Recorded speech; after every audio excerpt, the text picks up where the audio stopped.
तो question number three basically हमारे inverse trigonometric function पर बेस्ड क्वेश्चन है।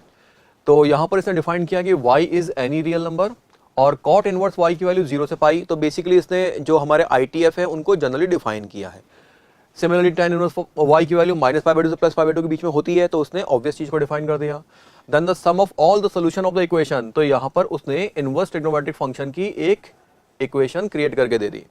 इनवर्स ट्रिग्नोमेट्रिक फंक्शन की एक इक्वेशन क्रिएट करके दे दी। तो इस इक्वेशन को सेटिस्फाई करने वाले जितने भी मेरे सॉल्यूशन होंगे उनके समीशन की वो बात कर रहा है, ठीक है। तो यहाँ पर हमारी एक फंडामेंटल प्रॉपर्टी लग रही है, एक इनवर्स ट्रिग्नोमेट्रिक फंक्शन से दूसरे इनवर्स ट्रिग्नोमेट्रिक फंक्शन के अंदर हम कैसे कन्वर्ट करें, दैट इज द प्रॉपर्टी। अगर मैं कॉट इनवर्स की बात करूं, लेट्स से मैं बात करता हूं कॉट इनवर्स एक्स, तो कॉट इनवर्स एक्स के अंदर इनपुट मेरा पॉजिटिव है कि नेगेटिव, उसी पे मेरा आउटपुट डिपेंड करता है। तो मैंने मान लिया कि मेरा इनपुट लेट्स से पॉजिटिव है। अगर इनपुट पॉजिटिव है तो मैं इसको लिख सकता हूं tan इनवर्स 1/x, और अगर इसका इनपुट नेगेटिव है तो मैं इसको लिख सकता हूं pi plus tan inverse 1/x। तो इस क्वेश्चन को करने के लिए बस इतनी ही प्रॉपर्टी की रिक्वायरमेंट थी, बाकी ये क्वेश्चन काफी इजी था।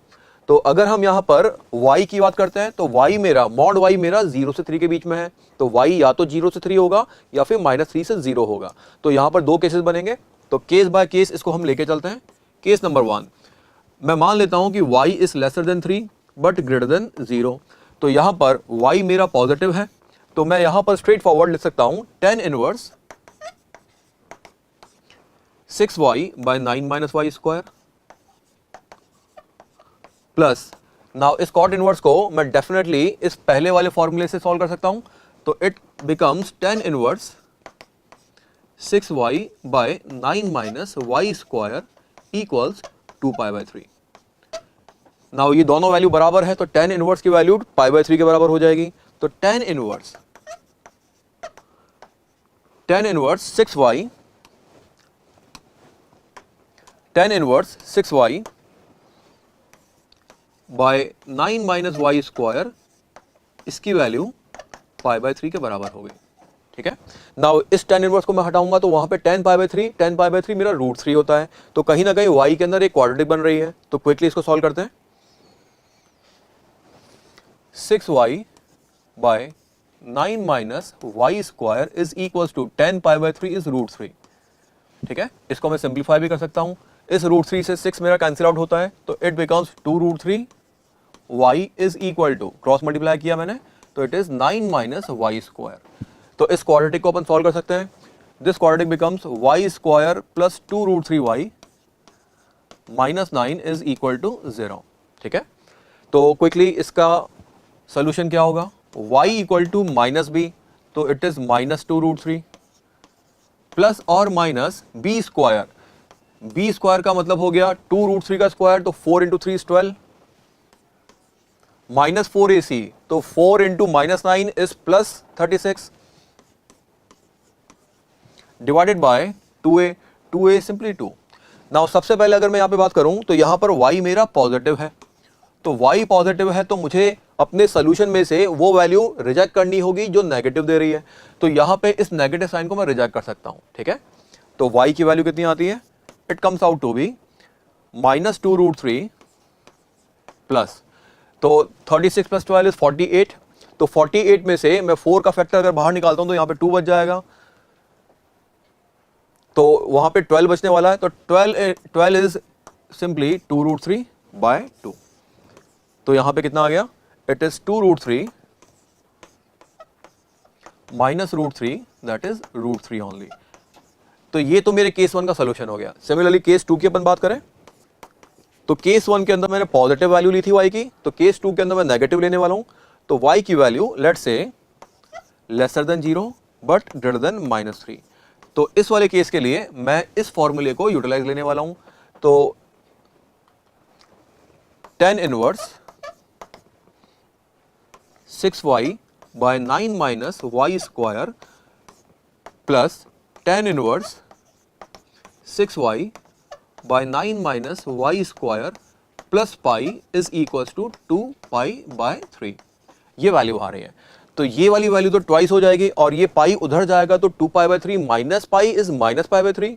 तो यहां से 2 का फैक्टर उधर जाएगा तो -π/6 हो जाएगा। तो मैं डायरेक्टली लिख सकता हूं tan inverse 6y by 9 minus y square is minus pi by 6। तो अगेन मैं सेम tan इनवर्स को जब हटाऊंगा तो वहां पे tan of minus pi by 6 बनेगा। तो tan of minus pi by 6 is 1/√3 with negative sign. तो अगेन y के अंदर एक क्वाड्रेटिक बनने वाली है। तो 6y by 9 minus y square is minus 1/√3। तो क्रॉस मल्टीप्लाई करके इसमें y में क्वाड्रेटिक बना के सॉल्व करते हैं इसको। तो 9 minus y square with negative sign is equal to 6√3y 6√3y।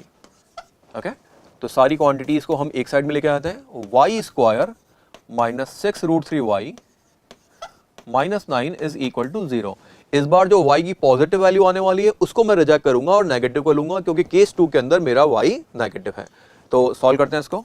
y equals to minus b, तो 6√3 प्लस और minus square root of b square. B square का मतलब कितना हो गया? 6√3 का स्क्वायर। तो ये कितना हो गया? 36 into 3 it is 108 minus 4ac is plus 36 divided by 2a का मतलब हो गया 2। तो मैं यहां पर ये जो प्लस साइन है इसको मैं इग्नोर करने वाला हूं क्योंकि मेरा y नेगेटिव है।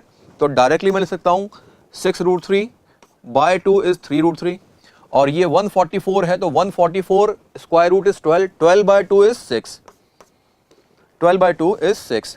बट यहां पे हमें नेगेटिव साइन लेना होगा, तो -6। ठीक है, तो मेरे पास में ये सोल्यूशन नंबर 2 आ गया। ठीक है, सोल्यूशन नंबर 1 मेरे पास में ये था केस 1 का। अब क्वेश्चन के अंदर वो क्या पूछ रहा है? सम ऑफ ऑल द सॉल्यूशंस। तो मेरे यहाँ पे 2 सॉल्यूशन आ रखे हैं, इन दोनों को मैं ऐड करूंगा तो वो मेरा रिक्वायर्ड आंसर है। तो सम इज 3√3 माइनस 6 प्लस √3, तो this comes out to be 4√3 minus 6। So option number C definitely अपना करेक्ट आंसर है। अब इस क्वेश्चन को हम एनालाइज करें तो ये इनवर्स ट्रिग्नोमेट्रिक फंक्शन से पूछा हुआ one of the easiest question है। तो इनवर्स ट्रिग्नोमेट्रिक फंक्शन आईटीएफ से पूछा गया था। अराउंड 62% स्टूडेंट ऐसे थे उन्होंने इस क्वेश्चन को अटेम्प्ट ही नहीं किया। तो मेरे हिसाब से कहीं ना कहीं उस फॉर्मूले को वो अप्लाई करना कहीं ना कहीं उन्होंने क्लिक नहीं किया उनको।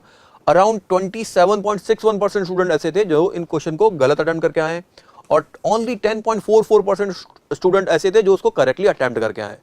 मेरे हिसाब से ये क्वेश्चन थोड़ा सा इजी था, इसको अटेम्प्ट डेफिनेटली किया जा सकता था।